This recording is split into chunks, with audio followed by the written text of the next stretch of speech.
Assalamu alaikum wa rahmatullahi wa barakatuh, bismillah, walhamdulillah, wassalat wassalam ala rasulillah, wa ba'd. Mes frères et sœurs, on est toujours dans la série Un jour dans la vie d'un musulman.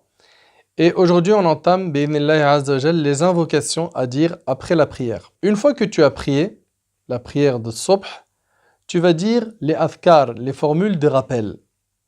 Thawban radiallahu anhu, il dit que le prophète sallallahu alayhi wa sallam, quand il quittait la prière, qu'est-ce qu'il faisait? Istaghfara thalathan. Istaghfara thalathan, ça veut dire qu'il disait 3 fois Astaghfirullah, Astaghfirullah, Astaghfirullah. Wa qala, et il disait Allahumma anta salam wa minka salam, tabarakta ya dhal jalali wal ikram. Là, j'aimerais que toutes ces formules de dhikr soient apprises. Tu as fini la prière, tu as dit Assalamu alaikum wa rahmatullah, Assalamu alaikum wa rahmatullah.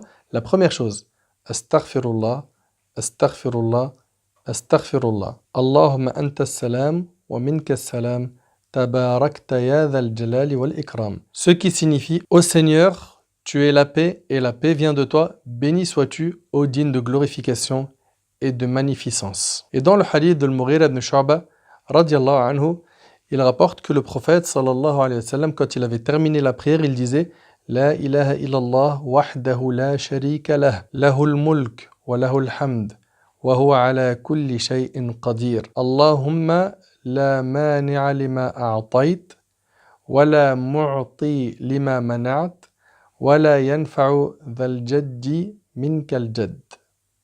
Et c'est rapporté par Bukhari et Muslim. Al-Mughira ibn Shu'ba radiallahu anhu écrit à Muawiyah que le prophète sallallahu alayhi wa sallam disait à la fin de la prière, il n'y a d'autre divinité qu'Allah, unique sans associé, à lui la royauté, à lui la louange, et il est capable de toutes choses. Ô Seigneur, nul ne peut retenir ce que tu as donné, et nul ne peut donner ce que tu as retenu. Le fortuné ne trouve dans sa fortune aucune protection efficace contre toi, rapporté par Bukhari et Muslim. Également, selon Mus'ab, Sa'd radiallahu anhu ordonnait de dire 5 choses. Et il rapporte que le prophète en sallam ordonnait cela.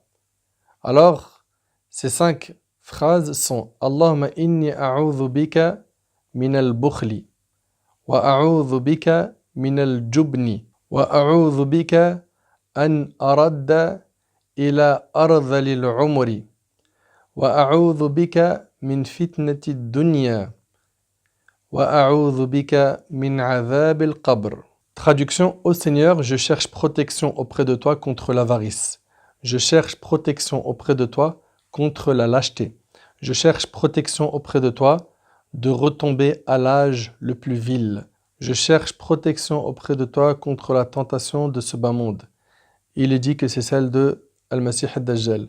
Je cherche protection auprès de toi contre le châtiment de la tombe. Et le hadith est rapporté par Al-Imam Al-Bukhari. Et selon Mu'adh ibn Jabal, radiallahu anhu, le prophète sallallahu alayhi wa sallam a pris ses mains et il lui a dit Ya Mu'adh, ô Mu'adh, par Allah je t'aime. Par Allah je t'aime. Essaye d'imaginer, subhanallah, ce qu'a ressenti Mu'adh ibn Jabal radiallahu anhu à ce moment-là. Le prophète sallallahu alayhi wa sallam, il lui tient les mains et il lui jure par Allah qu'il l'aime.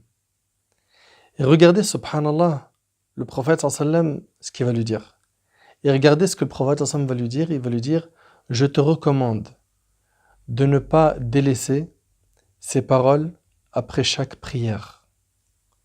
Que tu dises, Allahumma a'inni ala dhikrika wa shukrika wa husni ibadatika. Et c'est rapporté par l'imam Abu Daoud. Traduction, ô Allah, aide-moi à t'évoquer, te remercier et t'adorer de la meilleure manière, c'est rapporté par Abu Daoud.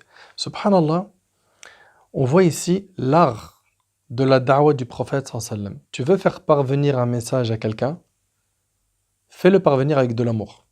Regarde, le prophète il lui tient les mains et lui dit par Allah je t'aime. C'est normal que la personne qui est en face va être réceptive. Et il lui enseigne de dire Allahumma a'inni ala dhikrika wa shukrika wa husni ibadatik. Également, dans le hadith de Abi Umama radiallahu anhu, le prophète sallallahu alayhi wa sallam a dit quiconque récite Ayatul Kursi après chaque prière obligatoire ne sera retenu d'aller au paradis que par la mort. Allahu Akbar. il meurt, il a le paradis. Et c'est rapporté par l'imam al-Nasa'i. Ayat al-Kursi que tout le monde connaît. Également, selon Al-Bara ibn Azib, radiyallahu anhu, il dit Kunna idha sallayna khalfa rasulillahi sallam. Lorsque nous prions derrière le prophète sallam, ahbabna an nakuna an yaminih. On aimait bien nous retrouver à sa droite. Ils aimaient être à sa droite afin que leur visage soit en face de celui du prophète sallam. Qala, il dit Fasami'tuhu yaqul, je l'ai entendu dire Rabbi qini adhabak yawma tab'athu aw tajma'u ibadak. Et c'est rapporté par l'imam Muslim. Ô Seigneur, épargne-moi ton châtiment le jour où tu ressusciteras, où tu regrouperas tes serviteurs. Subhanallah.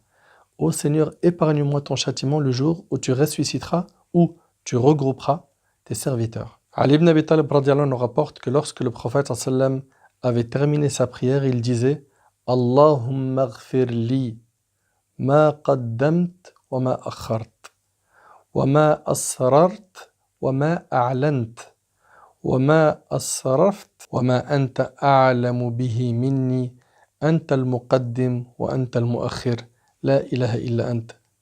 Le hadith, il est rapporté par l'imam Abu Daoud. Lorsque le prophète sallam effectuait le salut final, après la prière, il disait Ô Seigneur, pardonne-moi mes péchés passés et futurs, cachés et dévoilés, que j'ai commis en excès et que tu connais mieux que moi. C'est toi qui fais avancer et c'est toi qui fais reculer. Il n'y a point de divinité sauf toi. C'est pas trop beau, franchement. Et selon Salama radiallahu anha, le prophète sallam disait après salat al-subh Allahumma inni as'aluka ilman nafi'a wa rizqan tayyiba wa amalan mutaqabbala. C'est rapporté par l'imam Ibn Majah. Salama radiallahu anha rapporte que le prophète sallam disait après la prière de subh Ô Seigneur, je te demande un savoir utile, une bonne subsistance et des œuvres agréées par toi. Et selon Abdullah ibn Zubayr radiallahu anhu, le prophète sallallahu alayhi wa sallam disait après la prière, après avoir fait le salut final, La ilaha illallah wahdahu la sharika lah, lahul mulk wa lahul hamd, wa huwa ala kulli shay'in qadir, la hawla wa la quwwata illa billah, la ilaha illallah, wa la na'budu illa iyyah, lahul ni'ma wa lahul fadl, wa lahul thana'ul hasan, la ilaha illallah, donc la traduction, il n'y a d'autre divinité qu'Allah unique sans associé, à lui la royauté, à lui la louange, et il est capable de toutes choses. Il n'y a de puissance ni de force qu'en Allah, nulle divinité sauf Allah, et nous n'adorons que lui. La grâce et la générosité sont à lui. C'est à lui que vont les belles formules de louange. Nulle divinité sauf Allah. Nous lui vouons un culte exclusif en dépit de la haine des incrédules. Puis il disait que le prophète sallam acclamait cela à la fin de la prière rapportée par les mêmes musulmans. Et selon Abdullah ibn Zubayr radiallahu anhu, le prophète sallallahu alayhi wa sallam a dit Man sabbaha Allah fi dubri kulli salat 33 wa hamidallah 33 wa kabbar Allah 33 wa qala tamam al-mi'a La ilaha illallah wahdahu la sharika lah, lahul mulk wa lahul hamd, wa huwa ala kulli shay'in qadir, ghufirat khatayah wa in kanat mithla zabadil bahr. Et c'est rapporté par l'imam Muslim. Traduction, le prophète alayhi salatu wassalam a dit quiconque à la fin de chaque prière glorifie Allah 33 fois. Ça veut dire quoi? Ça veut dire qu'il va dire subhanallah 33 fois. Il va louer Allah 33 fois. Ça veut dire quoi? Il va dire alhamdulillah 33 fois. Et proclame sa toute grandeur 33 fois. C'est-à-dire il va dire 33 fois Allahu Akbar. Soit un total de 99. 33 fois Subhanallah, 33 fois Alhamdulillah, 33 fois Allahu Akbar. Puis complète la centaine en disant Nulle divinité digne d'être adorée en dehors d'Allah, seul sans associé.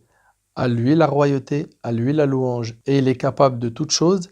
Ses péchés lui seront pardonnés, même s'ils sont aussi abondants que l'écume de la mer rapportée par Muslim. Ensuite, toi qui as prié Subh et qui as fini les invocations du matin, bien sûr, c'est une liste non exhaustive. Cette liste est non exhaustive. J'ai sélectionné pour vous quelques formules de dhikr, mais il y en a d'autres. Cela, Si vous les dites, c'est déjà très bien, mashallah. Ensuite, si tu veux beaucoup de hasanat, la protection divine, si tu veux te sentir bien, je te recommande fortement de lire les invocations du matin. Et puis, après l'asr, tu n'oublieras pas de lire les invocations du soir. Tu veux les connaître? Ça sera la prochaine vidéo, Inch'Allah. Je te les présenterai et j'espère, Inch'Allah, que tu pourras en profiter, toi et tes proches. Qu'Allah subhanahu wa ta'ala vous bénisse et vous protège. هذا والله أعلم سبحانك اللهم بحمدك أشهد أن لا إله إلا أنت أستغفرك وأتوب إليك والسلام عليكم ورحمة الله وبركاته